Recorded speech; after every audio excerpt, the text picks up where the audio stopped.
The national champion is clad in the big orange. Summit and Destiny have met 7 times before. Tonight is number 8. And the Tennessee Volunteers are the SEC tournament champions. It's been a long time coming. The last time Tennessee won this tournament was in 1979, but they've got another trophy to put in the trophy case at Thompson Bowling Arena. The 2023 SEC champions, the Tennessee Volunteers. Hit high in the air into left field. Stevenson circling in front of the fence into foul ground. He goes into the corner, makes the catch, and that's the ball game. And the Volunteers will hold the trophy. How much fun is this, man? God, I love it. High fly, deep right, and Tennessee walks it off.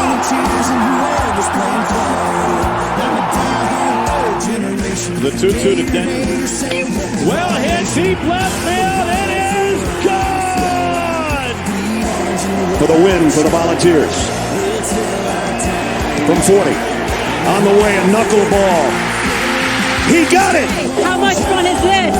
Man, Rocky Top, this is college football at its absolute best. What is up, ladies and gentlemen? This is college sports at its absolute best. Welcome into another edition of the Fanatics Show, coming to you on a Monday due to some weather pushing back the baseball game yesterday, but it's all good with my co-host Skylar. Skylar, how we doing today, man? Dude, we're feeling better than super now. We're feeling World Series, dude. Like, I'm telling you, it's getting better and better. It got a little scare over the weekend, but all in all, the boys got it done, and feeling very thankful, blessed for another opportunity to go yet back-to-back World Series for Tony V, and 3 in the last 4 years. I'm telling you, man, this team's got it. This team actually is really turned into something special. We kind of talked about it last week and how they kind of grown up in front of our eyes, losing that opening series weekend to SEC weekend to Alabama, and then since then just really been another team. And man, I'm excited. I'm excited for Friday. ACC versus SEC World Series. That's kind of crazy. What do you think about that? Man, that is just absolutely crazy. And I didn't realize it at first until this morning. I did a little collab with our guest that we will get to here in just a minute. We talked about it, and I was like, holy crap, dude, it's SEC versus ACC no matter what happens with Georgia and NC State tonight. But it's absolutely crazy. It just shows that baseball is big in the South. It's big everywhere, brother. It's big. College is actually doing a really good job of putting it out there. And I think Tennessee had a big deal and a big part of that. Obviously, that fiery 22 team that drew a lot of attention, negative and positive. Overall, got more eyes on the sport, but we'll definitely dive deeper into the weekend recap. But first off, definitely want to shout out the show sponsor and Chris Smith Insurance. As a homeowner, Chris Smith was once let down by an insurance company, so he decided to start one of his own, where instead of feeling like a big company is fighting against you, you'll know that your agent is fighting for you. All insurance is not equal. Trust the Chris Smith Insurance today. Give them a call at 865-272-3387 for all your insurance needs. Get a quote. I mean, especially if you don't even know who your agent is, guys, do yourself a favor, give them a call, get a quote. You might save some money, and you'll at least have some sort of basis with your agent in case something goes south and you need some help to get through that. Thank you, Chris, for your continued support, man. We really do appreciate you. Go Big Orange. Dude, before we get into segment 1, though, let's kind of further talk about like what had to happen for it to become an SEC-ACC matchup in the World Series. You know, SEC only sent 5 of their 11 qualified teams into the Supers. And honestly, one of the teams that you expected to be there was Arkansas, and they went 0-2, right? We talked about that. But you sent Florida, you sent Tennessee, of course, you sent Kentucky, you sent A&M, and you sent Georgia. That's your 5. And obviously, if you do the numbers, if they only sent 5 out of 11, you're kind of expecting 2 to 3, maybe 4, right? If you had a great weekend. SEC's on the verge of sending all 5 with the game pending tonight. All 5 that made the Supers. And then obviously you got the ACC that sent help me out. North Carolina, Virginia, and Florida State, who teaser. Yeah. We got a guest on us tonight. I tell you what, this is kind of crazy. Really looking forward to the matchups that which we already have ours in the opening game, and that's Tennessee versus Florida State. Yeah, absolutely. So we've got a jam-packed show tonight. We're going to do our recap segment to start off. Then we've teased it a couple of times. We have got Jessie from the Plant the Spear podcast coming on tonight for segment 2. We're going to preview the Tennessee-Florida State matchup in the College World Series. And in segment 3, we're going to talk about some SEC coaches that are on the hot seat for this season. So jam-packed show. Without further ado, I'm going to give you our segment 1 sponsor, who is Optimal Asbestos Services, your trusted environmental consulting firm in Knoxville, Tennessee. State licensed and insured, we specialize in asbestos air quality management for commercial buildings and homes. Contact Jeff Mole at 865-223-3297 or on the web at optimalasbestosservices.com. So, Jeff, we really appreciate you being our segment 1 sponsor. And without further ado, let's talk about this super regional matchup. You like offense? I love offense, man. But you know I'm a defensive guy. But you can't lie that offense sells the tickets. What about if I told you Tennessee tallied 31 runs in 3 games? What if I told you that Tennessee tallied 14 home runs in 1 weekend to secure the series? You want to know an interesting fact that I found out today? If you're watching or listening to the same show that I think I also know this fact. But go ahead, and since you brought it up, I'm going to let you speak it. So 14 home runs in 3 games is more than Tennessee baseball had in an entire season in 2013. It's not that long ago. No, in 2013, Tennessee baseball for a season hit 13 home runs. Their leading home run hitter had 3 home runs. And Tennessee hit 14 in 1 weekend. SEMO had 3 in 1 weekend. I mean, it's just wow. Yeah, I heard that today on the same show that you were listening to. Shout out the Eric Gaines show on the 99.1 Sports Animal. I tell you what, when I heard that, I was like, what? Now, understand bats were different. You know, the rules were a little different. That was kind of before BB Core and whatnot. But still, I mean, it's a little crazy. Tennessee's probably going to be causing them to make some changes to the bats or the baseball here soon because everybody, of course, is now saying that our bats are juiced because 8 of our 9 in our lineup has hit 10 or more home runs. And we've got another one that's 8. Dalton Bargo has got 8 home runs on the year. So, and if he had played a lot more than he did, obviously he took a big advantage of the opportunity that he had to come in and hit back-to-back home runs in the game where he DH'd. But yeah, let's get into this game, man, because we could go on and on about the offense. It was crazy, but we start out with a Friday night win. 11-6 over Evansville, a feisty Evansville team. Got to give them credit, man. They came out blazing. They would not go down. Obviously, Tennessee got up. I think they were up 5-2 at one point, and here Evansville does. They crawl right back into it, tied up, and then Tennessee does do what they do, put up crooked numbers, put the game away. But what's your initial thoughts on this game 1? Big victory to get up ahead in the series. So it was big for Tennessee to get up early. As you mentioned, Evansville, they did come back and tie it up, but, you know, Tennessee does what they do best, and they just kept piling on runs. I mean, Tennessee struck first with 1 in the first. Evansville scored 2 in the second. Tennessee scored 3 in the third, 1 more in the fourth before Evansville ties it up. And then Tennessee puts a 3 spot on the board in the 5th and the 7th and held off a bit of a push by Evansville in the top of the 9th inning. They did get 1 run across, but ultimately Tennessee wins 11-6 in this one. AJ Causey just doing AJ Causey things, man. He comes in after Stamos pitches 1 1/3, goes 4 2/3, and just, like I said, does what he does. Had 8 strikeouts. He's unconventional, but man, it's beautiful to watch.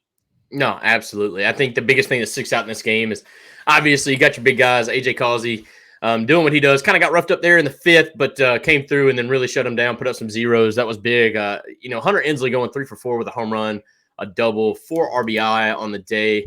Also scored a couple times. But I think the biggest takeaway I have from this is you remember in the was it the SEC championship game where the top of the lineup went 1 for like 7, 1 for 8 maybe. Yeah. Or, it was something ungodly. I think Burke had 1 hit from the top 3 guys in the game. Everybody else went over, and I'm talking about, Amick and Simo, and I'm kind of like, thank goodness the bottom of the lineup carried. I mean, 5 through 9, they all batted 500. I mean, either it was multiple hits or, maybe a guy went 1 for 2 with the walk. However that happened, the bottom of the lineup carried. Well, in this game, Blake Burke starts it off with a home run right off the bat. And then Simo comes around, gets a home run himself. And then Amick, almost in order, right? The top of the lineup really showed out in this game. And it proved to be pretty much needed, up until the 7th inning when we put up a 3 spot. The top of the lineup showed up just like you kind of thought they would. But, man, really, really top to bottom, the lineup showed out this weekend as we had some pretty high-scoring games.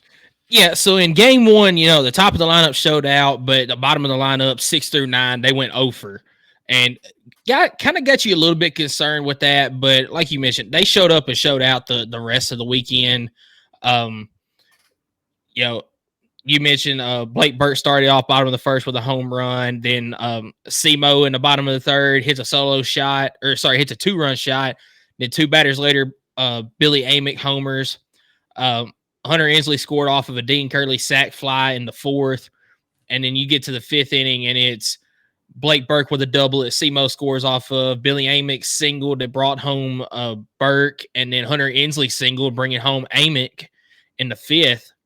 And then 7th inning, you get the Hunter Inslee 3-run shot. And, I've been lately talking really big about Hunter Inslee, and he showed out in this regional. Oh, yeah. And I'm glad that you're seeing some of these guys that haven't done much in the later weeks of the season start to get hot again because they're getting hot at the right time, Yeah. I mean, think about Billy Amick going 1 for 17 in the SEC tournament. And now that dude's raking. I mean, ever since that home run in the championship game against LSU, I mean, this guy has really been on one. Excuse me. But he's hit what, 4 between the regionals and super regionals, maybe 5. I believe so. Definitely multiple. I mean, it's back to when he's back to that Billy Amick. We know that when you see the fans doing this, yeah, you go ahead and get ready for a home run, brother. Like, it's coming. Whether it's that at bat or the next one, you better pitch around him on one of them because it's going yah. And he really showed out. Again, everybody did, but this was just a big this is a big mental game, right? You're the home team in the first night. It's weird how they alternate this, but you took advantage of that situation. You got a big win, and get ahead in the series 1-0 in a weekend where you can't stop hearing about Notre Dame, right? Yep. And you come out, you do this. I get it. Evansville's a 4 seed, but they got there for a reason. They beat some pretty good teams to get where they are, including Wake Forest. The team that everybody thought was going to be the matchup for Tennessee this weekend, but instead it's Evansville, and they proved to you why they're there, especially in this next game we're about to talk about. Yeah, as Evansville did take game 2, 10-8, and the score was actually a lot bigger than what it indicates. You see the 3 spot Tennessee had in the 9th inning. That was because Evansville walked like 5 batters in the inning, I think, something like that. Walked home a run. I mean, they nearly gave it up, and Tennessee had exactly who they wanted up to the plate too. Basically, 2 outs as Simo comes up to the plate with a chance to take the lead and pops out. And that's another storyline is Simo struggled the first 2 games of the weekend. He did have the homer in game 1, but then went 0 after that. Let's talk about Simo because he actually was DH'd in this game. Why was that? Do you know? He was hurt, and I did not realize that until after the game. I guess sliding in the home at one point in the in game 1, he kind of strained something in his hip, I believe. And as a precaution, Vitello said, "Hey, you're just going to be the DH because we need your bat in the lineup, but we're going to keep you out of the field." It was almost one of those, we're trying to win, but we can afford to lose this game because there's still one more.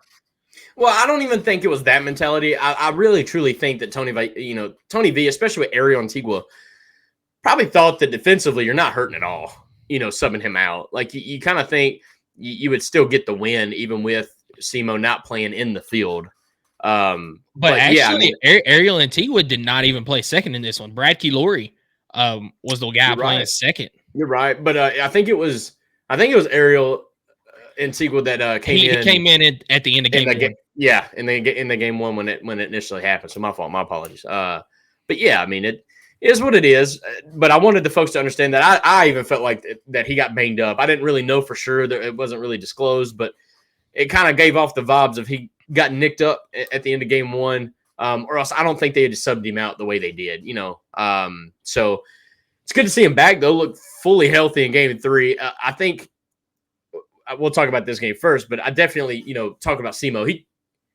You could tell that bothered him the way this game ended, right?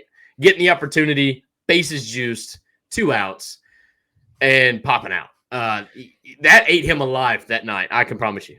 And that's the thing I love about Simo is he wears his emotions on his sleeve. He is an emotional leader on this team, and you know exactly how he's feeling, and you could tell it at the end of game two.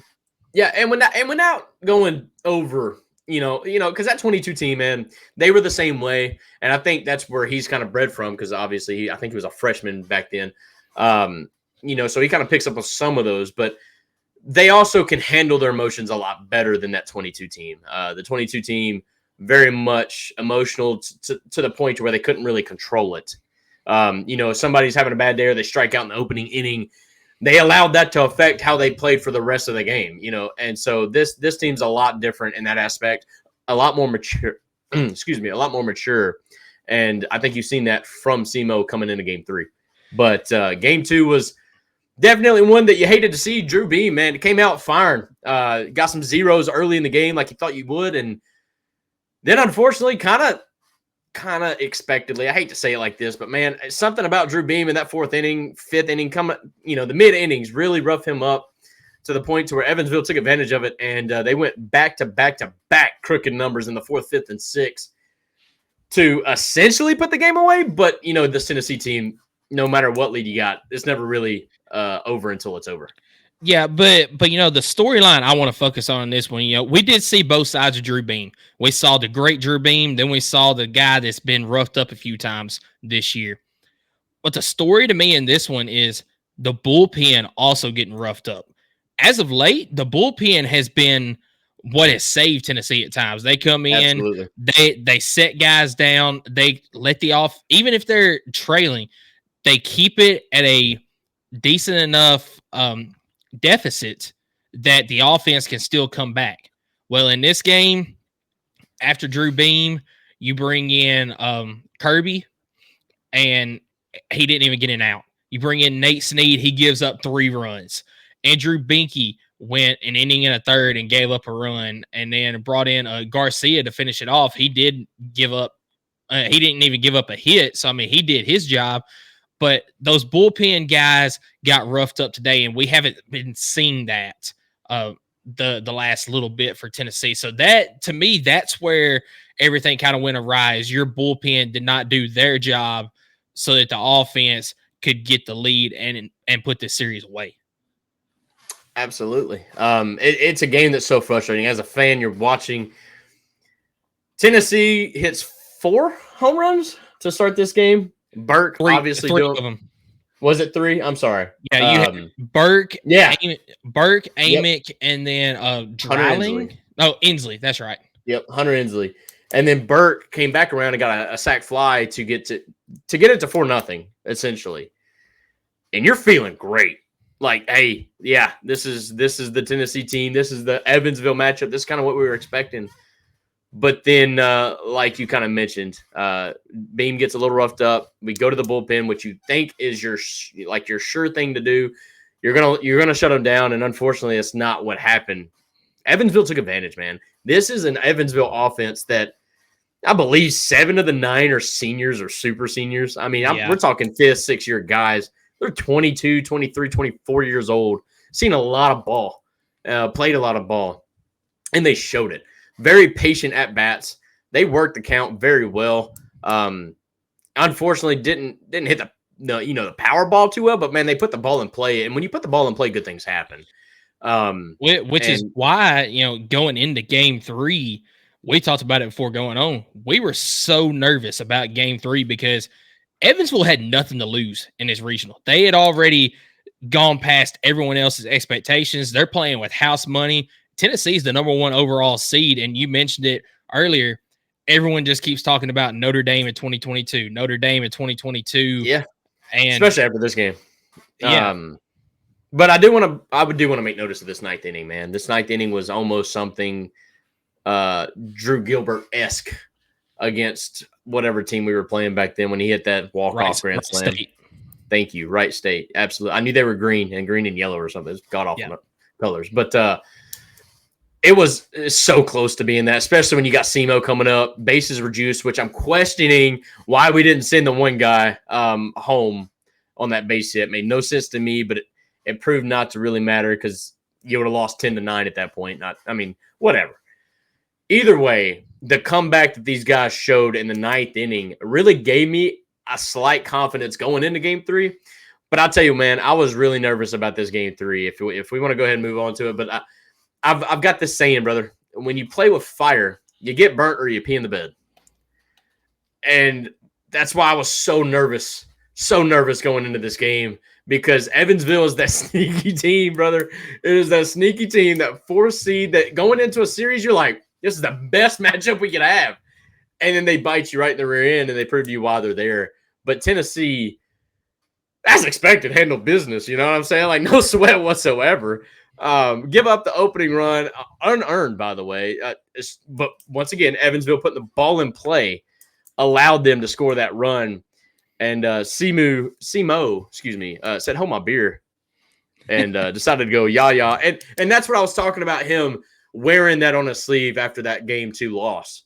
He was up at bat. He had the chance. I mean, a base hit ties the game. He couldn't get it done, and he comes out very first at bat, hits a massive bomb. I'm pretty sure it cleared the porches. It did. It cleared the home run porch and it didn't even look like the ball got higher than the batter's eye. I mean, he smoked that thing.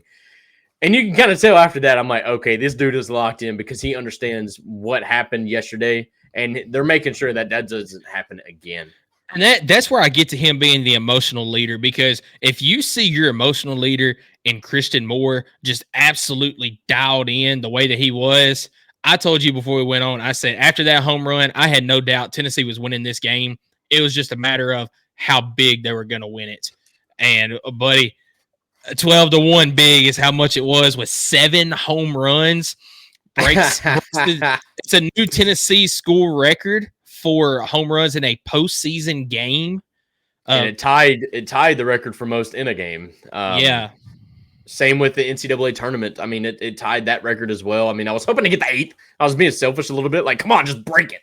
But I'll tell you what, I was smiling ear to ear when Bargo and Curly and Bargo went back to back. I was like, okay. And then when Bargo hit his second, and I believe Cal Stark had another. Yeah, he was the last one that got one. Cal Stark did, coming on strong.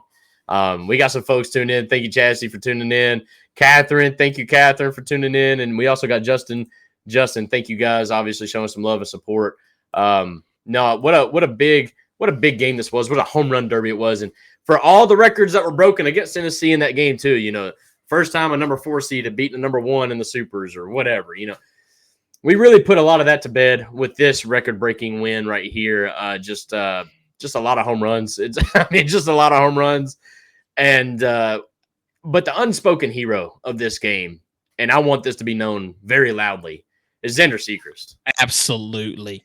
Dude was balling, bro. I'm telling you, even his misses were on. And he unfortunately had a lot of errors. Tennessee had 2, and I think there were 2 in the first 2 innings. Like, it was unreasonable to have the errors that had happened for him. But he should have absolutely had dang near a 7-inning shutout, which is unfortunate, but that's something he can't control, and he didn't allow that to affect him from pitch to pitch. I mean, that dude was landing a pitch anywhere. I mean, you could see Cal Stark behind the plate. When he threw a ball, it was 0-2, 1-2. How many times do we give up a 2-strike hit? Just say a lot, because it happens all the time. He would hit his spot in an 0-2 or 1-2, and they would actually do a good job. Evansville's a great ball club when it comes to being smart at the plate. But you would see Cal Stark just like shake his head, like, absolutely, that's exactly where I wanted that ball. And, and the commentators even talked about that. But Xander Sechrist, man, what a show. In my opinion, could have almost been deserving of the weekend MVP because of that performance. It was amazing. It was great. It was awesome. Yeah, absolutely. You were talking about how dialed in he was. He threw 102 pitches in this game. 70 of them were strikes. Mm-hmm. So, I mean, that's literally 70% of your pitches that are strikes in this game. That is absolutely dialed in. And it was with every pitch. It wasn't like it was the fastball, only. He was hitting. He didn't give up a walk either. No. I mean, he was on one to say he was on one. And then to get the respect from head coach Tony V and Crazy Frank for him to be able to go back out in the seventh to get one, to get one out, which I even said this on the couch. I was like, hey, he's going to go back out there to get one out because he wasn't at 100 yet. And you also, when you get pulled out in the middle of the inning, you get that big standing ovation, the big hoorah, where you don't really necessarily get that at the end of the inning. But it was just so cool that Tony V allowed that to happen because at that point, Xander had earned that respect to be able to ask to do something like that. And I'm willing to venture that he didn't even have to ask to do it. So it was really cool. Very big respect thing. A lot of things happened in this game that dang near teary-eyed. I mean, having Kirby come out, do his one little out, get the walk-off that he got. I mean, it was just – I'm telling you, man, it had the water works, bro. It was going crazy, man. And it was – I don't know if you can see. Yeah. I see you, brother. I'm wearing it. I'm wearing him tonight, man. Yeah, man. So, I mean, just a lot of things that happened at the end of that game that it was just so surreal. I mean, this team has been – this class has been the winningest class to go through the University of Tennessee baseball in the history of Tennessee baseball. To go to the World Series in 21, had the most, the best winning record in 22, and unfortunately came up short. But then to go in 23 and then again in 24, what a story for this senior class, and what a way to go out at Lindsey Nelson, in which I feel is going to look a whole lot different next year. Oh yeah, I mean they started today doing demolition and stuff, getting ready to expand the stadium. I mean they talked about it on the broadcast. There was already backhoes just sitting out there next to the stadium, ready to start, so that they can get to work on the renovations. But it's going to look amazing next year. And there was actually a picture on Twitter. So Kirby Cannell has a pinned post on his profile from whenever he committed to Tennessee. The difference in Lindsey Nelson Stadium from that time to now, it looks like a Little League field in that picture on Twitter. Dude, it's sad. I mean, that place used to only hold like 2,000 people. I mean, it's crazy how much they added on, but it's all credit to Tony V. Man, he has been able to turn this thing around and turn this thing into a juggernaut, which it will be, and it already is, in my opinion. But let's talk about this offense, dude, man. 7 home runs. Simo had 2. Dalton Bargo had 2. Dalton Bargo is 2 home runs away from having this entire hitting lineup at 10 home runs or more. What do you think about that? Well, let me turn it around and ask you, is this the DH that Tennessee needs to use going forward? Because that's the one, if there was a weakness in this lineup, it was at DH, especially as of late. Reese Chapman has been on at times, but also we mentioned when he goes cold, man, he's cold from the plate. Yeah. Did Dalton Bargo solidify himself as the DH going forward, or do you think it depends on the matchup? I'm going to say this. I think Dalton Bargo is the primary. But now, hear me out.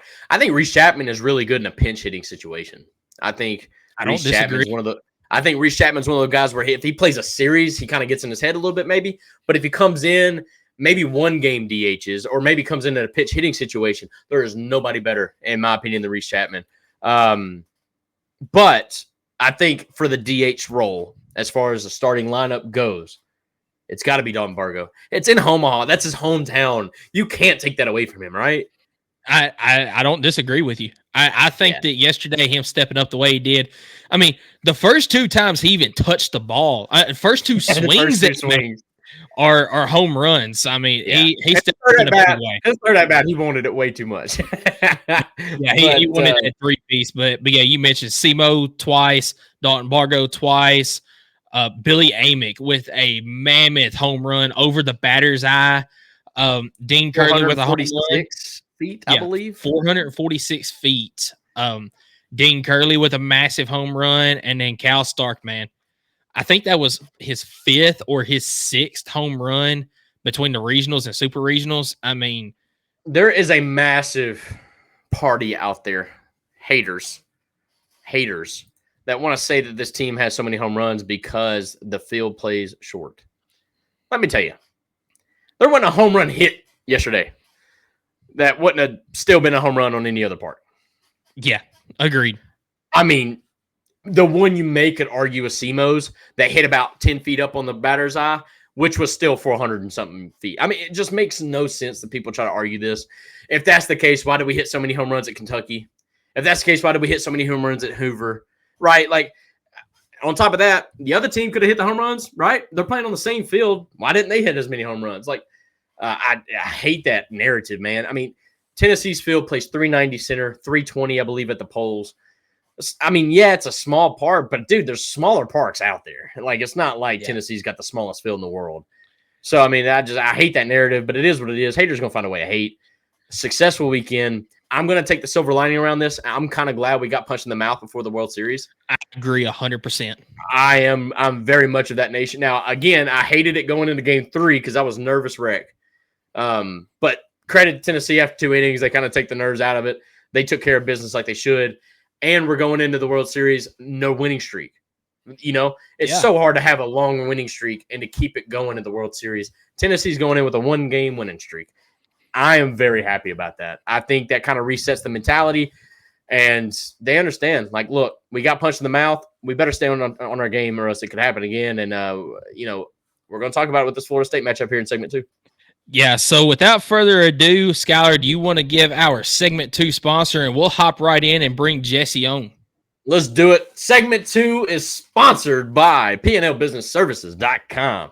We know firsthand that getting your monthly reporting, invoicing, bill pay, taxes, and other essential business services right is critical. That's why at P&L Business Services, we go beyond bookkeeping by providing you with everything you need in your back office so that you can have your time back and the peace of mind to do what you love most, which is building your business. Behind every successful business is a great bookkeeper. Contact P&L Business Services right now at PNLBusinessServices.com. If you feel like that you need that taken care of, I'm telling you what, they take care of everything. Payroll, accounting, consulting, anything you need, they got it. Thank you so much for your continued support of segment 2. Let's roll it. We got Florida State.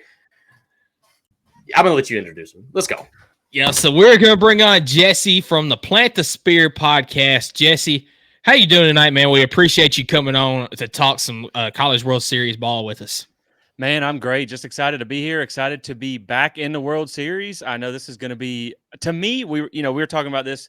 Michael joined me on our show earlier, and we were talking about. I think this is really going to be one of the top card games of this tournament because, man, I think these are two teams.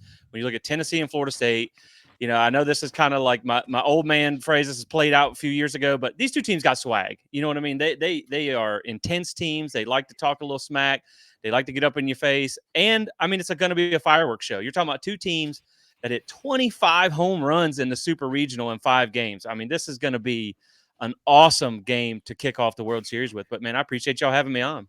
I appreciate you joining, man. I just kind of want to talk about this. Is it not crazy that we're talking about this game, and this could be the only cross-divisional game in the World Series to kick it off? Yeah. As we've kind of talked about, this is automatically an SEC, ACC affair here in the World Series. We've kind of taken it over. And if Georgia somehow pulls it off against NC State tonight, then the only cross-division game, meaning one bracket would be completely SEC, and then, obviously one game in our bracket is ACC. It's kind of crazy that it's the 1 versus 8 seed. Maybe explain to the folks why it is 1 versus 8, and if you know this, and not necessarily because y'all are not the lowest seed in the tournament anymore. But it's still going to be 1 versus 8. Do you understand that? Can you explain to the listeners maybe that don't know why that is? Yeah, so I mean they get seeded prior to the regionals, the postseason. So you get all your seeds, and then they don't reseed, which I kind of wish they would after the super regionals, but they don't. So for us, it was huge to get the top 8 national seed because we needed to host. We are a much better team at home. And so now, like you said, I mean, Virginia, I believe, is the 12th seed. I haven't really looked too much at the other side of the bracket, but, we're not even the lowest seed in this side of the bracket. But, yeah, it's just because it's seeded beforehand. And, I mean, we were really in a battle for that 9th seed with Georgia and Oklahoma. And then what we were able to do in the ACC tournament, outside of getting our doors blown off by Duke in the final game, it got us across that hump. So it was big, and they've kind of sweat through 5-0 in the regional and the super regional, and so now we got to run into that buzzsaw that is Tennessee. Yeah, so I was talking this morning with you, and you asked me the question, so I'm going to turn it around on you. Who are you most nervous besides Tennessee about playing in this College World Series? Right answer only. Nobody. All right. Thank you. Have a good day. Yeah, really. I think it starts with Tennessee. I feel like when you look at UVA, we did beat them in the ACC tournament, which is fairly recent, 12-7. So you feel good about that.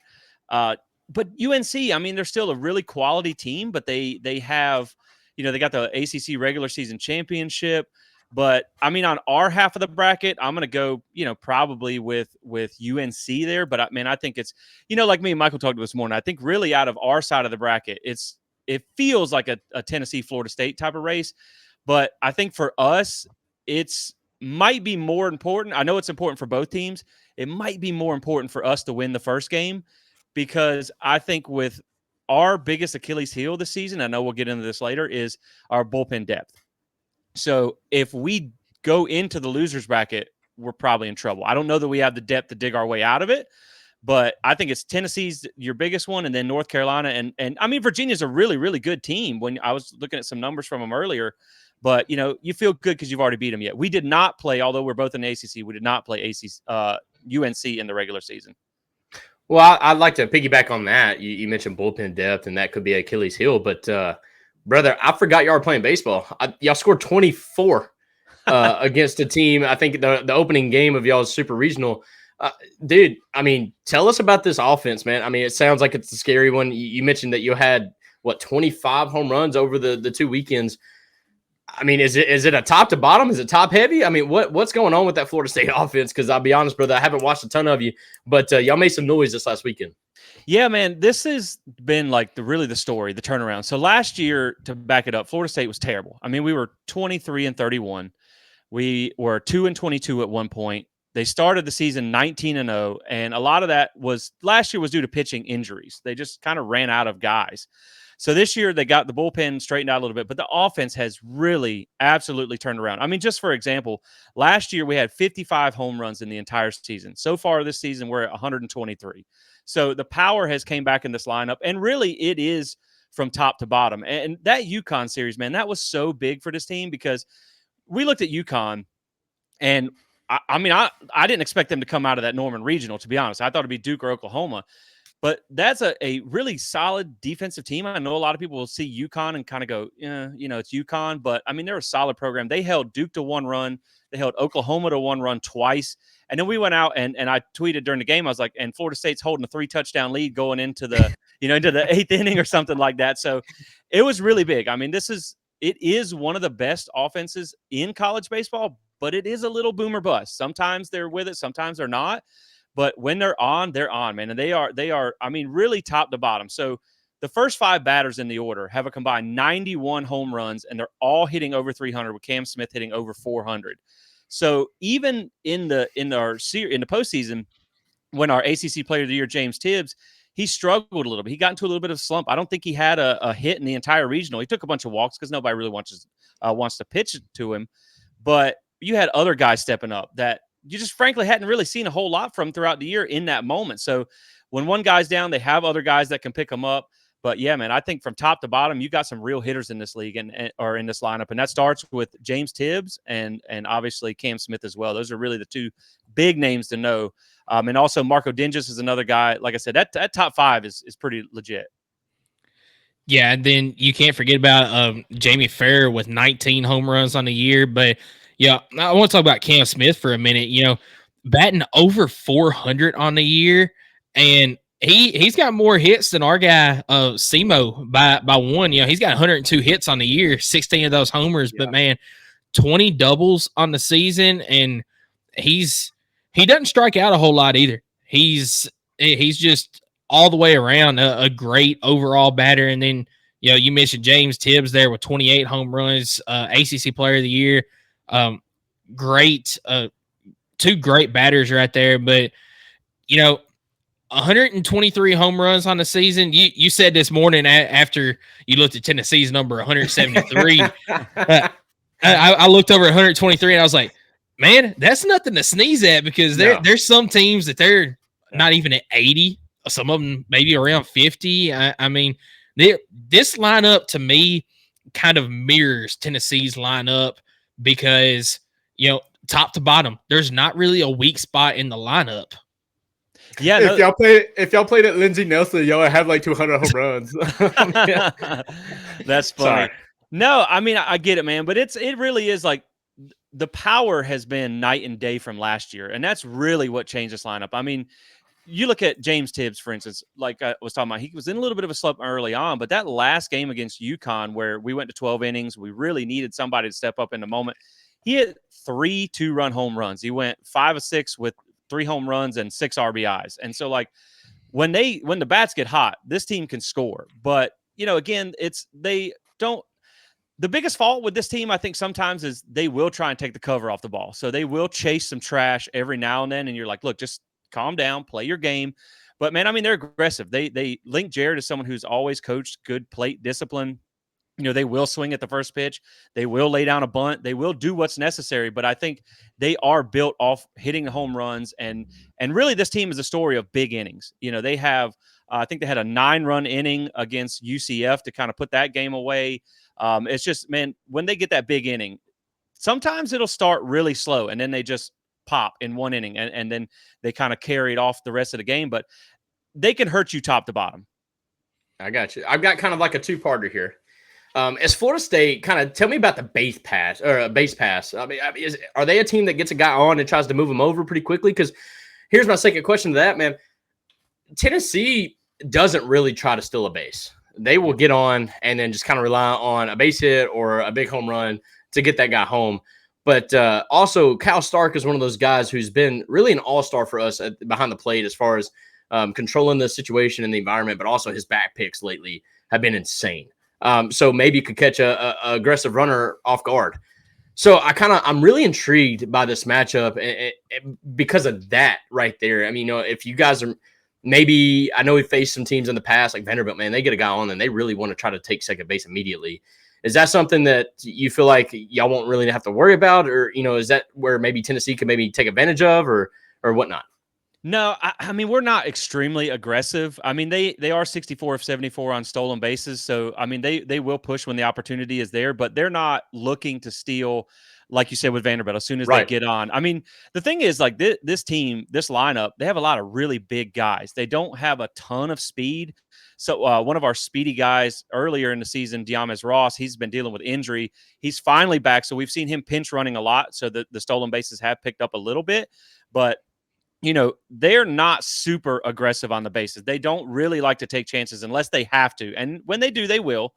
But I also think on the flip side of that, when you look at how we've been against the stolen bases, has not been that great. I think we're allowing somewhere around an 87-ish% clip of stolen bases. So, man, it's the base path is not the greatest, not our biggest strength, but I mean, I think you're kind of in the same vein like you guys, where you get them on and you let hitters hit and you move runners whenever you get the chance, but you're relying on the bats.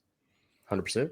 Yeah. So, swapping over sides of the ball here, looking at the pitching matchups, this pitching room is absolutely led by Jamie Arnold, who I mentioned this morning. I think he'll be the number 1 overall pick next year, just looking at it right now, because he's not draft eligible this year, but I mean, man, he's 11-3 in the season with a 2.77 ERA. He's pitched over 100 innings this year. I mean, what do you think about the pitching staff for Florida State? Man, Jamie Arnold has made such a turnaround from last year. I mean, of course, he was a freshman last year, but really, when you back it up, we were so excited coming into this year because we got Cam Leiter from UCF, who was a real, I mean, just electric pitcher. Got hurt about midway through the season. I'm pretty much reading through the tea leaves. He's not going to come back the rest of the season. Maybe next year. But then Connor Whitaker got hurt, our Sunday starter, and he had really kind of just got back into the lineup. He's really kind of working more as a reliever now than a Sunday starter. They're kind of pushing him back to that role, but he's been on a pitch count up until the Super Regional. So the bullpen started really exciting this year. And then we kind of had to shift because we had guys that were midweek starters being pushed into weekend roles. That's where Carson Dorsey came about because just overcoming those injuries. But one of the best things for us has been the performance that Jamie Arnold has. And I mean, there's not many pitchers in college baseball that are as good as he is. And he is one of the best arms in college baseball. I've heard, comparisons to Randy Johnson. He has that almost sidearm release. He's a left-hander. He's tall. He's kind of got a very quick windup and release. So he gets the ball on top of you really fast. I mean, you mentioned he's 100 innings pitched. He's got 155 strikeouts on the season to only 22 walks. He's got a fastball that touches 95 and probably 97. I mean, he's still throwing 94, 95, 6 innings into the game. He's got a curve that he's working and a slider as well. So he's really a 3-pitch guy.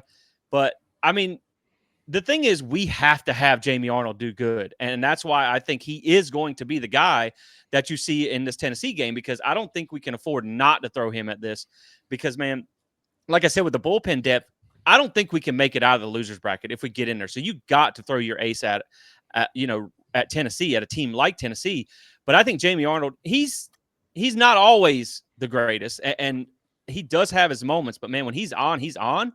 And really, the way that you beat Florida State, the way that you can really kind of take him out of the game, and this is something that we saw with the UConn game, where the second one where we went to 10 innings is just running that pitch count up. And if you can get him out of the game, that's really your best chance, because in that second game, UConn, he only threw 5 1/3 innings and had 122 pitches.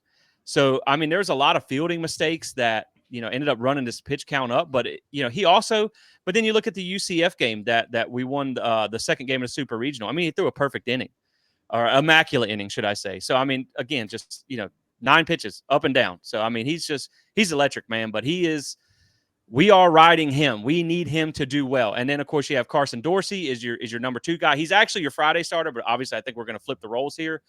He has been inconsistent throughout the season, but at the same time, in the postseason, he has done really, really well.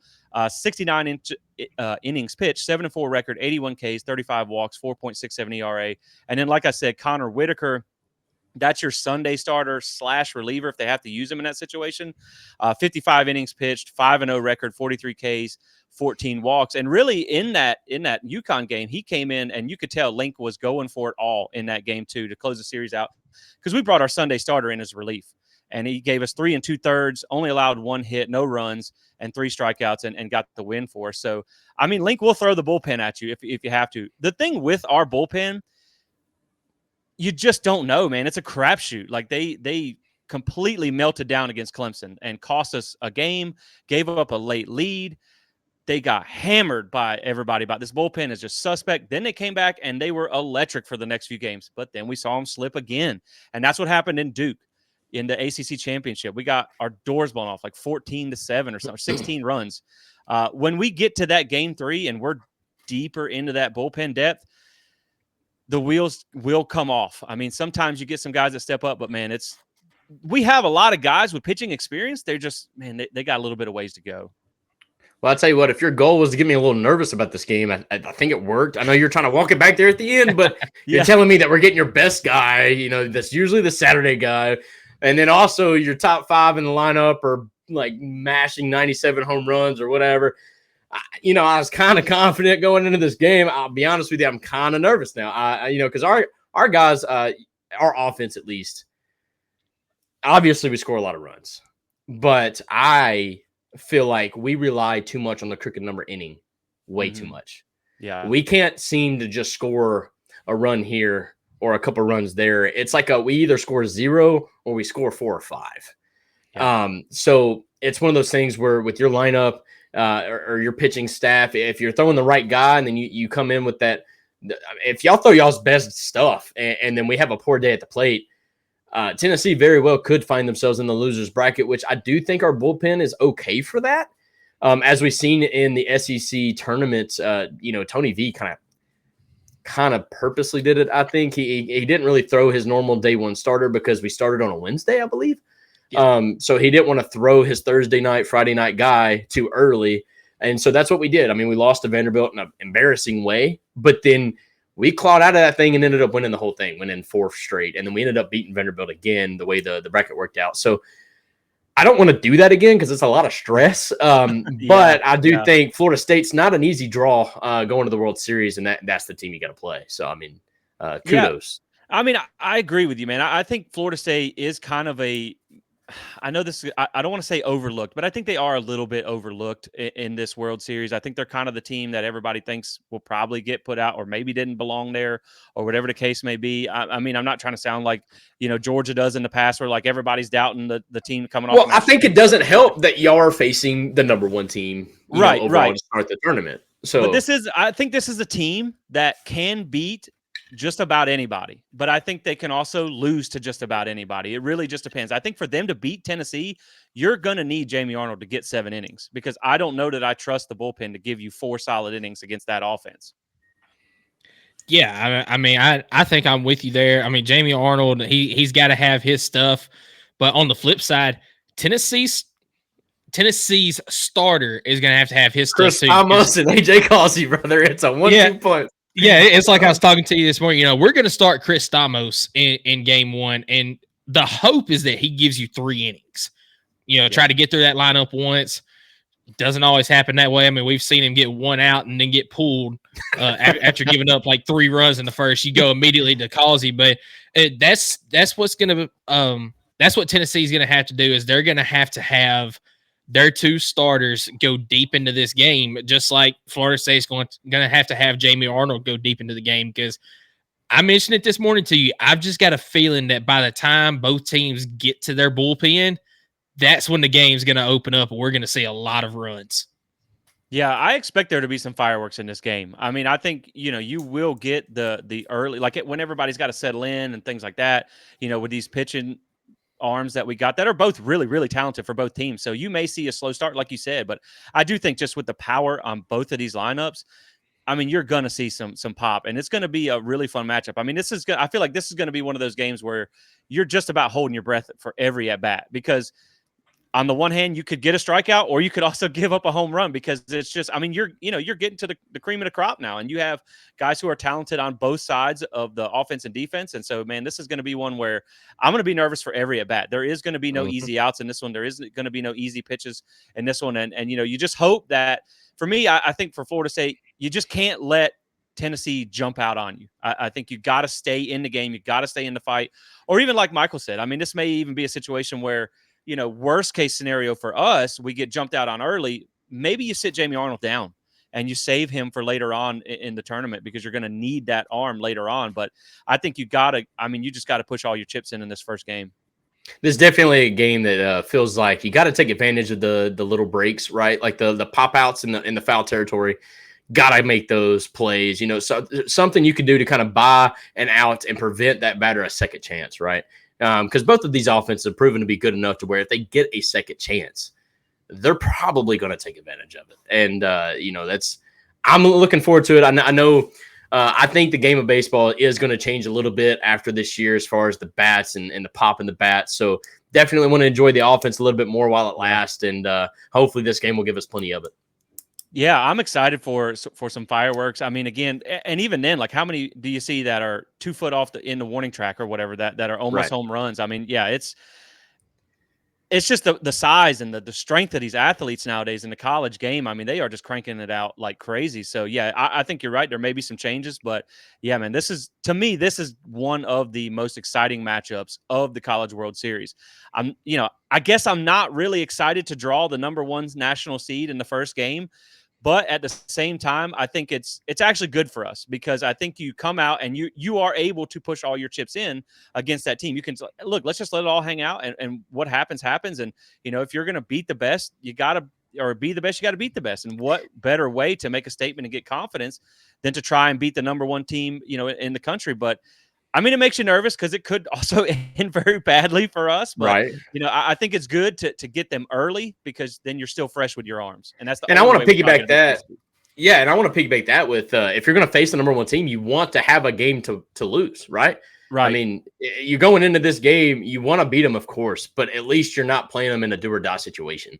Right. If worst case scenario happens, you guys drop one, you still live to play another day rather than maybe facing them, in the losers bracket. You hope to avoid that type of scenario, right? Where you're playing the number one team in the losers bracket and you got to win or go home. So yeah, I mean, Florida State probably going in there with the mentality of, hey, we're playing the number one team in the nation. Let's throw in all of our chips. We got nothing to lose. If we go to losers bracket, so be it. It is what it is. But there's a rare stat you brought up before, and I got to bring it up because I want to be that guy. How many times has Florida State made it to Omaha? Well, I think you make a good point from what you just said, where you said like they kind of got nothing to lose when you're in this position because, I mean, we've made it to Omaha. This is our 24th trip to Omaha. And you know how many College World Series we have? Three. Yeah, that's three, right? That's three. No, that's the other fingers. That's a big. That's a big fat zero. That is one of the most wild, painful things to even think about from our program. I mean, you look at Mike Martin won 40+ games in 40+ seasons. I mean, they made the College World Series. They made it to Omaha 23 times, 3-time national runner-up, but never got the win.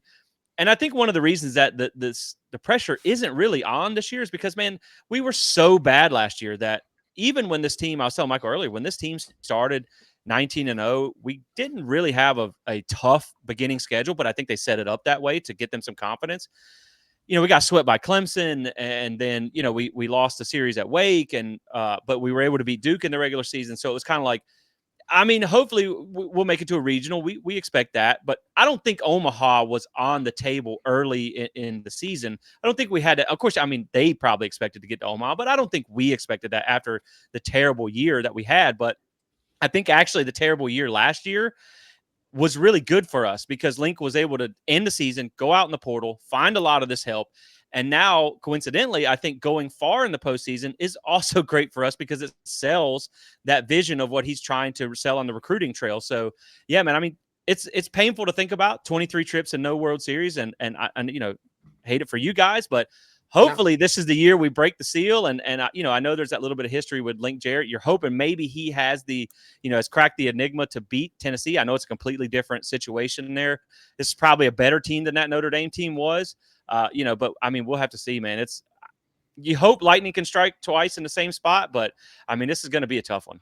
Well, let me pour water on the fire because I know I just started one, but it really does. Tennessee is a team like a basketball school. Lady Vols, how many national championships they won under Pat Summitt. Our men's basketball team has never even won a championship, and on top of that, never even made a Final Four. So, like, I understand the drought feeling of making it to a tournament and then not capitalizing. But I did want to bring that up because who knows? Why not this year? I mean, I hope not for your sake. I mean, for our sake.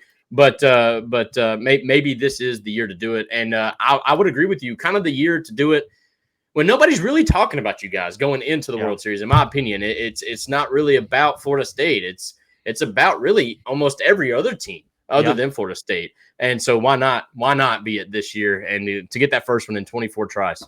No, I agree, man. I really do feel like we kind of are the underdog coming into this, and you just got nothing to lose. I think a lot of people didn't think we deserved to even be a top 8 seed originally. And then, I mean, you see Florida coming on. They knocked off Clemson. They made it in. That was an insane game, but we swept Florida in the regular season. I know that, this midweek game, so it's a completely different scenario there.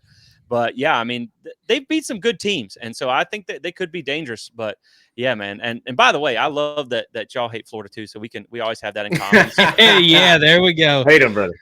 Yeah, but that's all the questions I had. Yeah, go ahead. I've got an interesting stat for both of y'all. So, Tennessee's never won a national championship. Florida State never has. But including Georgia and NC State, who are playing tonight, how many combined national championships have been won in baseball by the 9 teams still remaining?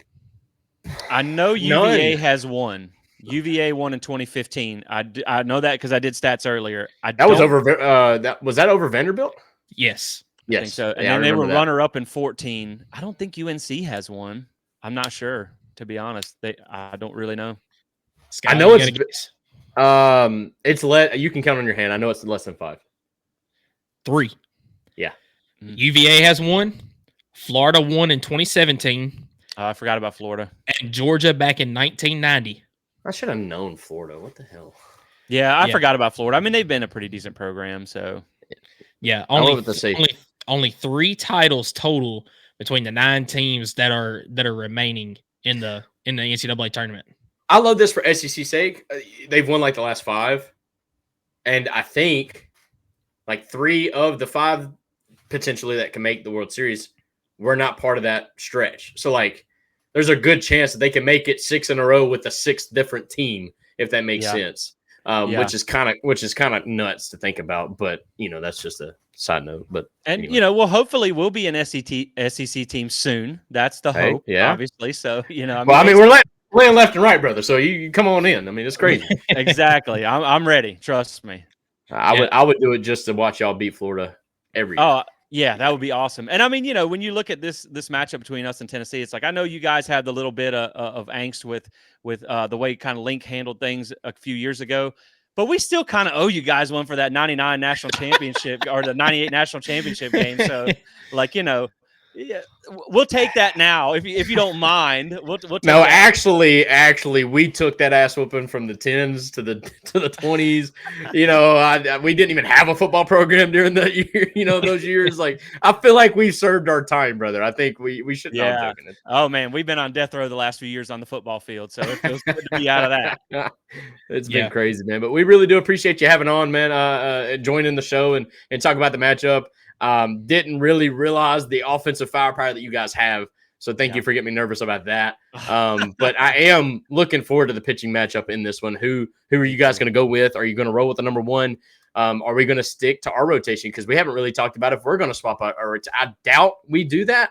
But then again, Tony V did it in the SEC tournament. So I kind of wonder if that was him kind of, maybe showing us what he could do for the World Series. Maybe swap it up a little bit. But man, we've really enjoyed you having on. I hope you enjoyed it. And I'm going to let Michael close it out for you. Yeah, definitely. But I got one question for both of you guys. And Michael, I totally meant I had this to bring up on our show this morning. I totally forgot. The most important question of the College World Series. Who's going to win the Jello Shot Challenge? Because I'm putting my money on you guys, to be honest. I mean, Florida man is a thing. No, hang on. There's some math to this, okay? Because you have to choose a fan base that's going to be there the longest as well, right? That's true. Now, I got UNC and UVA kind of a wine and cheese crowd. I don't know that they're going to be partaking. We're from they're ACC blue bloods. We're from Florida. We're cutting loose. But I got my money on you guys. So I honestly think A&M could be up there. Yeah. I mean, the Colt, they got to, you got to have Jello Shots to be part of that. I think Tennessee's a close second. I'm going to throw in another wild card. And the only reason I don't think this one is because I don't think that they'll make it too far. But what about Georgia? Oh, my gosh. Yeah. I forgot about them. They're not in it, though, yet, are they? No. Yeah. I think the game's tied 2-2. I've got it on my phone over here. But yeah. So you're getting really risky because you're choosing a team that you don't even know is going to be there. Yeah. I got you. What about you? Who do you think? You really thinking? Man, I think Tennessee's got a good chance. I mean, really? Okay. Man, I think you guys know how to party. Knoxville's always a great time, and I mean, I think you guys will be in the tournament long enough. I think that will be our Achilles heel. That will be our downfall, is maybe an early exit. But if we hang around, man, I think it's between Florida State and Tennessee, and then again, I think Georgia. Obviously, if they make it's got to be an honorable mention because, man, they are a wild bunch. So last year we were dang near last place because we were out so early. It was rough. Can we all agree on this though? We're all glad that LSU is not in there because they. Oh man, 68,000, brother. That's crazy, man. We have started GoFundMe just to get some Jello shots on the board. No, that's a great question. I'm glad you brought that up, brother. That was awesome. But Jessie, we really appreciate you coming on. You want to give a shout out to all your socials so that the folks can follow you? Yeah, man, of course. Obviously, I appreciate you guys having me on. You can find us on Twitter at Plant the Spear 1. I was a little late to the jump to get the OG name. Of course, we're on Facebook and Instagram as well. Or you can just go to plantthespear.com. We do have a website, kind of our hub for everything. You can find all our YouTube videos and stuff like that. Of course, we're on YouTube as well at Plant the Spear. But yeah, man. And also, of course, I can't go without shouting out the College Huddle. That's what brought us together. And I know we got some exciting things in the works. We were talking about it earlier. Literally every team in this, whether Georgia or NC State wins, we got a representative for each team. So I know the College Huddle is going to be cranking out some baseball content here coming up. But yeah, man, just excited for that as well. And I appreciate you guys having me on. Yep, absolutely, man. Appreciate you coming on. We're going to put your socials in the YouTube description as well. That way our folks can follow you on there. But looking forward to the game coming up, and good luck to you, man. Yeah, man, appreciate it. Good luck in every game but the first one. So yeah, we gotta end y'all's winning streak, brother. Y'all are undefeated in the tournament. Come on.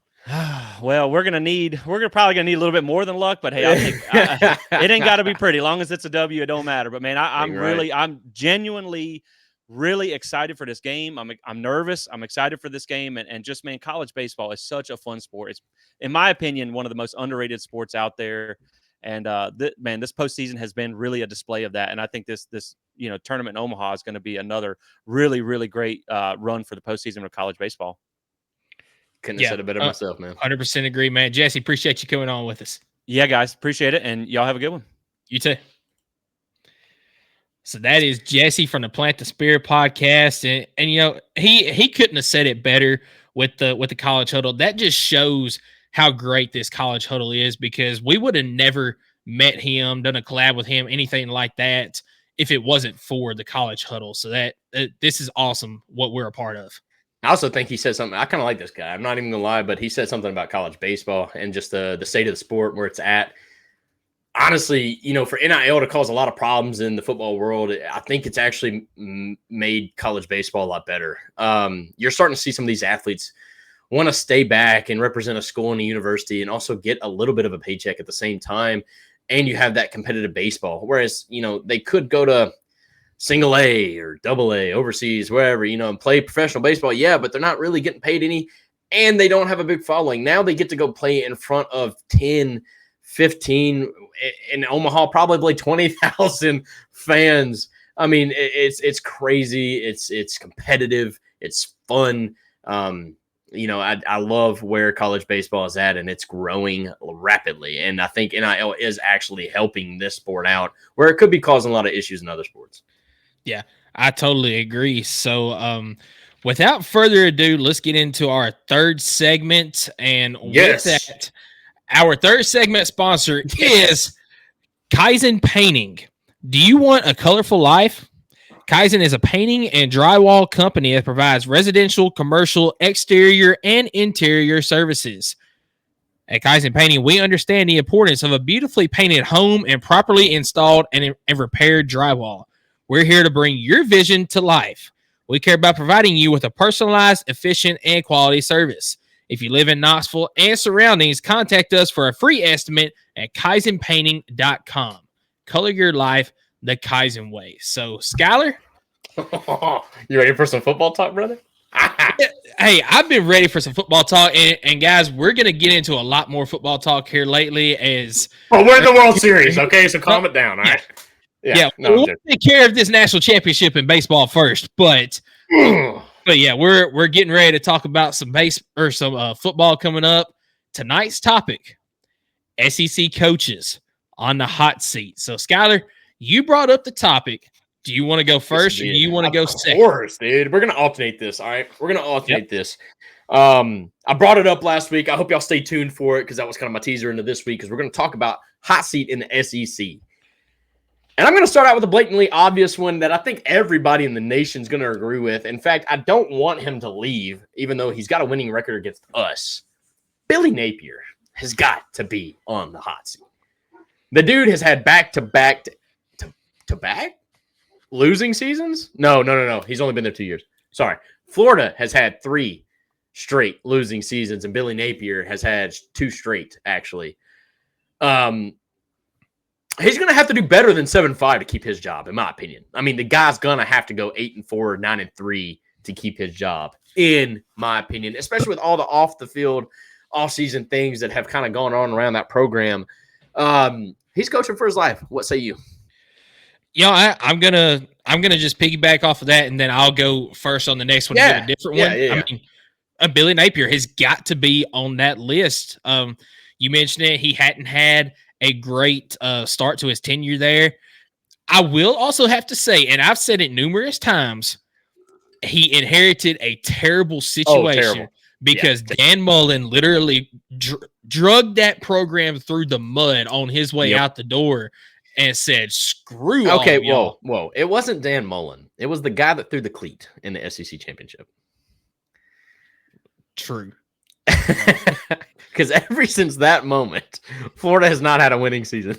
But that's fair. But yeah, the stuff that's not helping is the off the field stuff, the whole Jaden Rashada stuff that, there's text messages to prove that he promised stuff to Jaden Rashada and never happened. All that. And no, that put him to the top of the list as far as SEC coaches on the hot seat. And I don't think anybody's going to push back on that one. I really don't. No, I agree. And I'm not going to go in any particular order with it, but I'm going to throw out another name. Sam Pittman. Sam Pittman in Arkansas. He had some decent years starting off in Arkansas. Surprised he ain't already fired. Yeah, agreed. After last season, I totally agree. And the thing is, he had high expectations at Arkansas, which made it even worse. I mean, he had all the talent in the world on that team, especially last year. Now, they dealt with some injuries. Yep. But when you've got an offensive line that can't keep your quarterback on his feet, then that's just a recipe for disaster. So Sam Pittman, I wouldn't be surprised if we don't see him around the bye week this year be out the door. Yep, I agree. That he was also on my list. So that's two. I'm going to say no doubters. I'm going to throw out a possible third no doubter, and that is Clark Lee at Vanderbilt. That's another one on my list because all right, let's he did say get this the first SEC win in like 28 games. I get it. He got two. He beat Florida. He beat Kentucky. But I don't know if he really he beat those teams. All right, it's on record. He beat the teams, but then he followed that up last year with going over again. Well, here's my thing. All right, expectations at Vanderbilt for their football program are not very high. I won't even say 6-6. I will. It's 6-6. Okay, look, win 2 SEC games. Look, at Vanderbilt, you have to win your non-conference games. It doesn't matter who 100%, it is. 100%. You have to win those games and then win one SEC game. Go 5-7. I won't even say 6-6. Go 5-7 at Vanderbilt. 6-6 would be ideal, but 5-7 at Vanderbilt, I think it is the expectations. And but not 3-9. Yeah, not 2-10. Yeah, last year you go 2-10. Okay, Wake Forest. Understandable. Wake Forest, they're a tough team, but Vanderbilt had every opportunity in the world to win that game. You gave up a game when you went to UNLV and got beat. I mean, you had that game won, and UNLV comes out of there with the victory. So that's unacceptable. Clark Lee, if you don't at least go 4-8 this year, probably 5-7, I would say, Clark Lee's gone. I agree. So that's 3 no doubters, right? I don't think nobody's in the comments disagreeing with anything we're saying. So we've got 3 no doubters on the hot seat that if they don't even have an average year, or maybe even if they have an average year, they could be gone. Yep. Do you, by chance, have a 4th no doubter? A no doubter. A no doubter. Shane Beamer. Oh, he nailed it. Absolutely. 100% agree with you. 100%. Yep. Shane Beamer, he had a decent first year. I mean, it was a little bit probably ahead of what South Carolina fans expected. And then you just have an absolute miracle year in year 2 where you beat Tennessee because Michigan helped you cheat. Then you turn around and you beat Clemson. Then you troll Tennessee and Clemson in the Orange Bowl right before or after getting beat by Notre Dame. But, then you go last year and go 4-8 with arguably one of the better quarterbacks in the league last year just he carried that team. If it wasn't for him, South Carolina probably goes 2-10. Mm-hmm. But you go 4-8, things are not looking good for this year. I hadn't really looked at their schedule, but I mean, it's not gonna. It probably won't line up well for South Carolina. No, I agree with you wholeheartedly. So we got 4 no doubters, dude. Is that high, or is that what you would expect? going into a 16-team conference. Honestly, nowadays is kind of what I come to expect because with the transfer portal and you don't all have that now. The 4 is the number, correct? Let me look down. I don't, because I've got one. My next couple, because I actually have a couple more. I would say that maybe people would push back on for their own personal opinions, but as far as no doubters, and everybody should be in agreement, I would say that's the only 4 in the conference. No doubters. I would agree with you. I do have a couple that, depending on how this season goes, is possible. So we can get if we agree on all of these, I'm gonna be pissed because I thought this would be way more fun. All right, so we talked about Shane Beamer. We talked about Clark Lee. Billy Napier, of course, Sam Pittman. I really don't know how he's still there, but credit to Arkansas for trying to make it work. But 100%, all 4 of those guys on the hot seat, about as hot as it can get going into the season. Got to make some magic happen, but I'm going to go out on a limb, a guy that doesn't get talked about much on the hot seat because he's got one of the best job securities in the world because kind of like Vanderbilt, you don't have to be great to keep your job. There's just one problem. He can't beat Tennessee. Mark Stoops has got to be on the hot seat. If he can't beat Tennessee this year, did you see the fan reactions after the game last year when they couldn't beat Tennessee? Yes. It was pathetic. It was sad. I almost felt bad, but I didn't because it was funny. I mean, you got guys, grown men crying almost like in tears in a live video because Mark Stoops cannot beat Tennessee. The best Kentucky teams just cannot knock off Tennessee. It's clockwork. Kentucky rolls in and they're 6-0, 7-0, and Tennessee's 4-3 or whatever. And, it's a win for Tennessee. It's kind of like Florida against Tennessee. Florida knows they're going to beat us. It is what it is. It's part of the game, right? If Mark Stoops doesn't beat Tennessee this year, I really think he may not get fired, but I'm telling you right now, his fans are going to want him gone. Yeah, I don't disagree with you. That was on my next list, Mark Stoops, and he doesn't have a favorable schedule this year.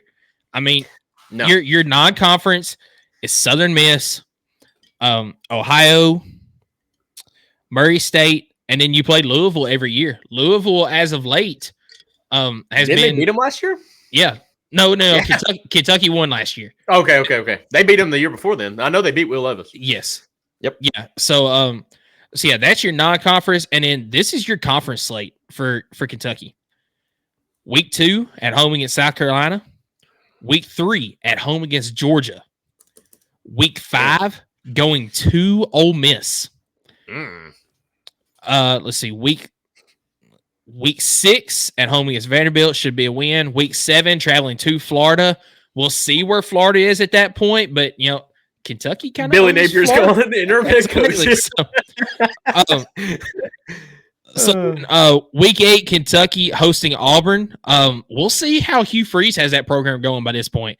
But then it's Tennessee in Knoxville, Texas in Austin. Ugh.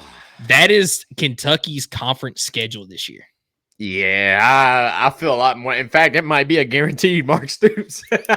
It might be a no-doubter for Mark Stoops. It's crazy, man. I'm telling you. But if you're Mark Stoops, you're like the 4th highest paid coach in the conference to be mediocre. Does he not have the best job in the world? Overrated. So he did. Yeah. But he really needed to beat Tennessee last year to kind of keep that persona, I guess. I don't know. Him not being able to beat Tennessee consistently is what is going to kill his career as a Kentucky head coach. Yeah. And it's pretty sad that it's going to come to that, but unfortunately, I honestly think that Vanderbilt loss a couple of years back actually hurt him pretty badly as well. Yes. And what really kind of sparked the whole, wow, like you had an NFL caliber quarterback and Devin Leary, right, last year? Mm-hmm. And just couldn't get it done. And then you had Will Levis before that. And I think it was Will Levis that actually lost to Vanderbilt, right? Yes, it was. I mean, you had a second round, arguably was drafted or, was what they call it, the mock drafts, first rounder and Will Levis, and you lose to a team like Vanderbilt. Just, coaching situations, kind of a lot like I hate to say it, but a lot like Butch. You had some great teams, but man, you just couldn't freaking beat the teams you're supposed to beat. And I'm not saying Tennessee's a team they're supposed to beat, not in any way, but in that season alone was absolutely one of those times. And, anyways, I think that's enough on Mark Stoops, but I do think he's definitely on that list. Yeah. So I've got one here that I don't think is going to be on your list, but could possibly be on it. Brent Venables, Oklahoma. Year 3 under Brent Venables. Your first year 3 already. Your first year coming into the SEC. Now, he did have a 10-win season last year. Yeah, he's not on the hot seat. But depending on how Oklahoma does this year, does he not have to have at least a decent year this year to stay off the hot seat for 2025? Okay, maybe just stay off of it for 25, but I'm saying this year. But no, okay, I agree with you. Because if his welcome to the SEC is a little rocky, I do think. I didn't realize he was in his 3rd year. So he could be on the hot seat this year just because of his fan base. If they come into the SEC, get rocked, right? And I'm talking like 2-6 in the conference. Watch out, because he absolutely could be on the hot seat. And he is not on my list, but I do see where you're coming from, and I did not realize he's already in his 3rd year. And the SEC did him no favors this year as far as scheduling. No. All right, this is Oklahoma's schedule. They do get Tennessee at home. True, but you're still playing Tennessee. How are you going to agree with that, brother? That's an easy dub for us. Come on now. I'm sorry. It's whatever. But that's why I was getting at. Is, Tennessee is Yeah. supposed to be one of the top teams in the conference this year. Yeah. So, all right, this is their schedule, and listen to the non-conference as well. Temple at home. Temple is no pushover, but it should be a win. Houston at home. Big 12, Houston. Yeah. That could be a little bit of trouble. Tulane at home, who has been one of the best group of 5 schools over the past few years. We just got their best wide receiver, though, so yeah. Okay. Then you get Tennessee at home. Uh-huh. So not an easy stretch to start the season. No, not at all. Then you go, your first road game is at Auburn. Then you get the Red River rivalry against Texas. You do pull South Carolina at home. You go to Oxford to play Ole Miss. Maine. You go to Columbia, Missouri to play against Missouri. That's a tough one too.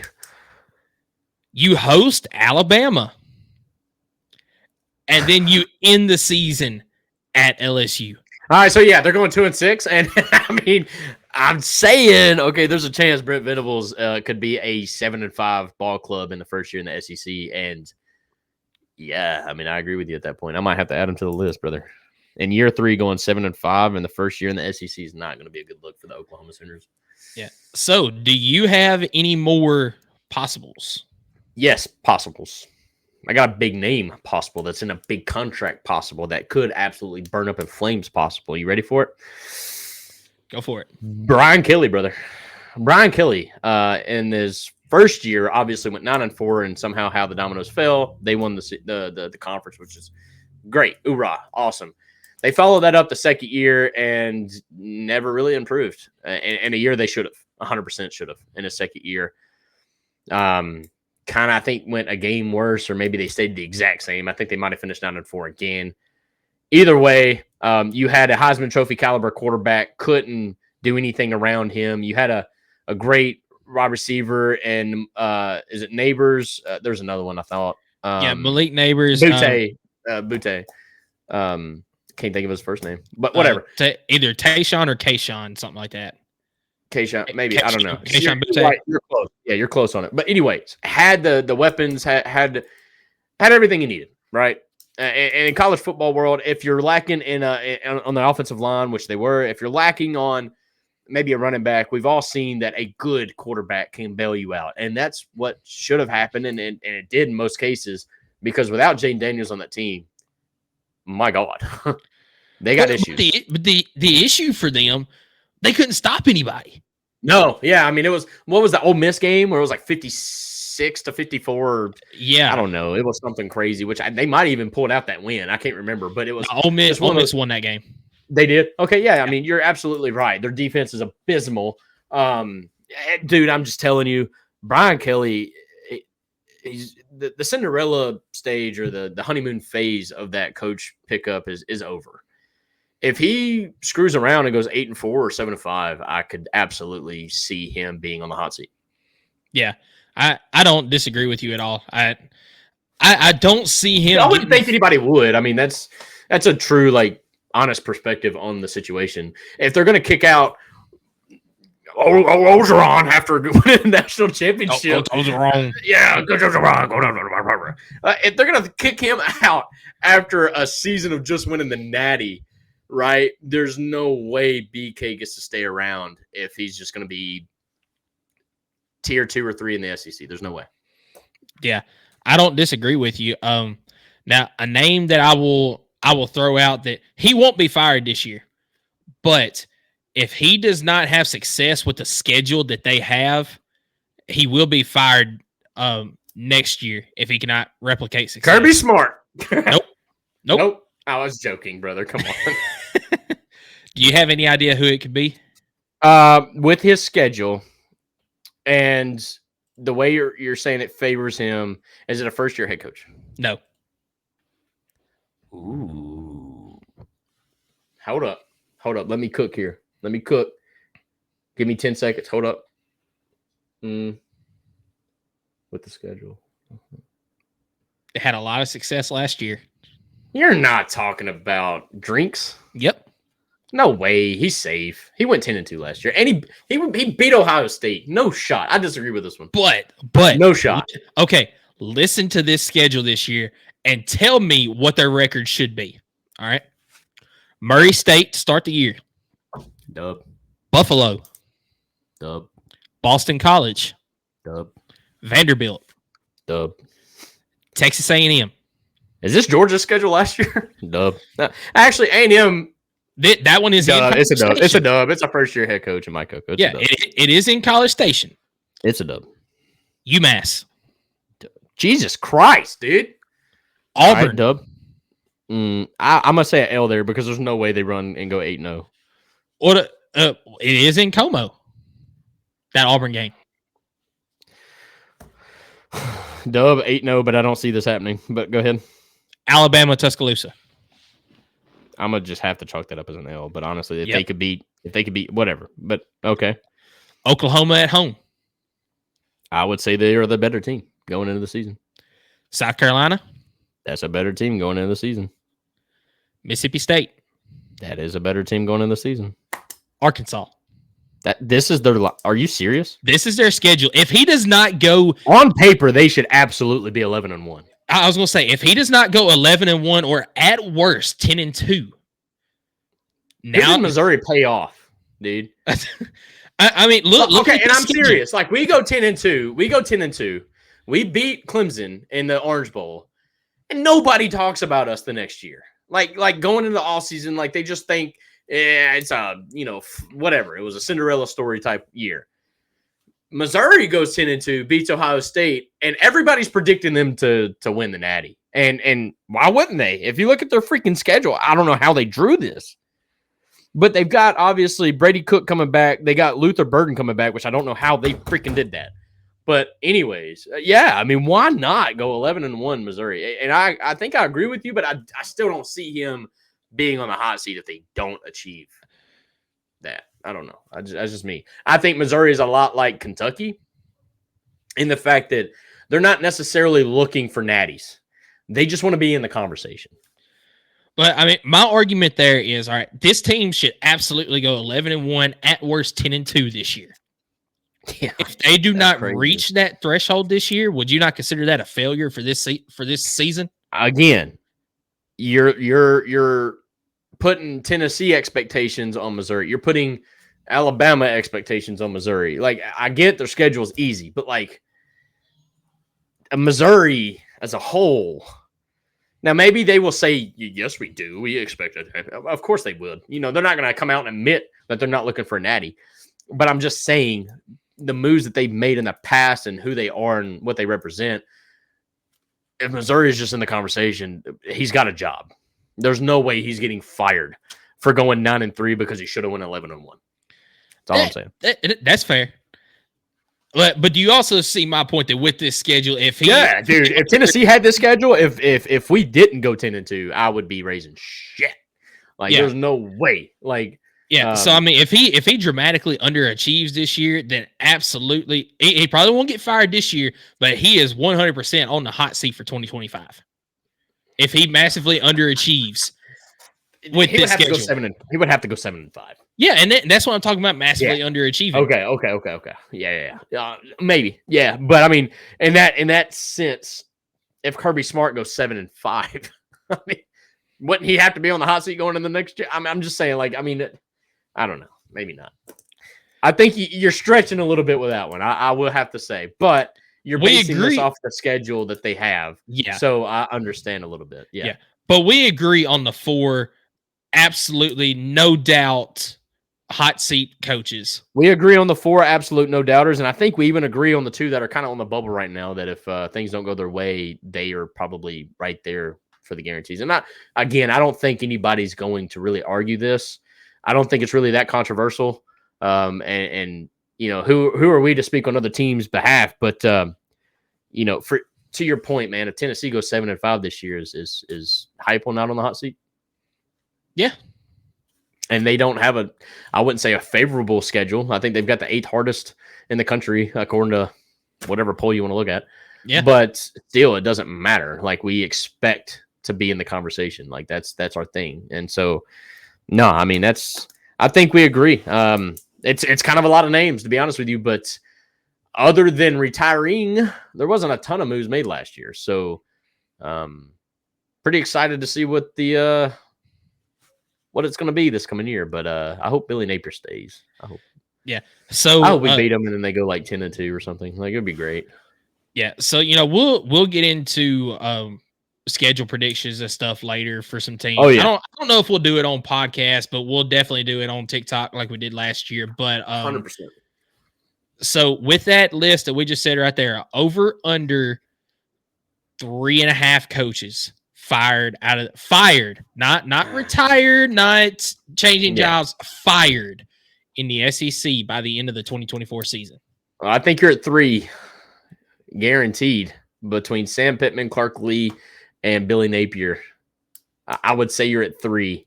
I'm gonna have to go under on this one. I don't see that many firings happening in the offseason.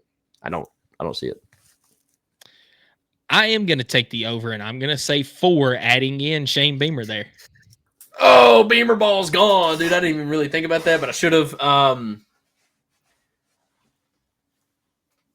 One of them's got to stay, though, right? Like, if Beamer has a good year, then that means, or if Beamer has a bad year, I don't know, whatever.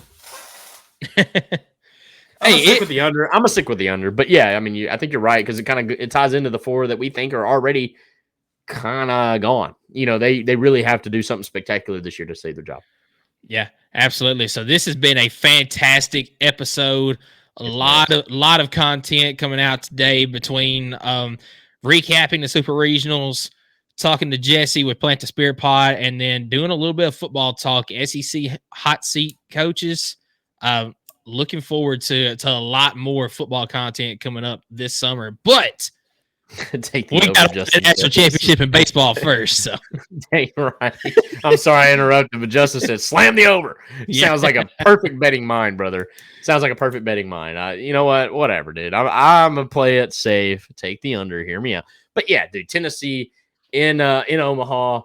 Look, dude. Well, hang on. Hold on, dude. Hold on. Hear me out, dude. We got Tennessee and the Omaha, right? World Series. We got Tiger Woods playing in the U.S. Championship, brother. It almost feels like a football Saturday. That's you being a golf guy, though. I'm not. Oh, whatever, dude. Come on, dude. Whatever. No, I'm joking. It's going to be a good weekend. We appreciate you guys tuning in, and we look forward to seeing you guys next weekend. As hopefully we're talking about some wins in Omaha. Absolutely, go Big Orange, guys. I'm a ball for life, y'all. Bleed orange and white, y'all. Will till I die, y'all. I'm a ball for life, yeah. Raised up on John Ward, giving 6 in the checkerboard. Till I'm gone, go Big Orange. ball for life. Yeah.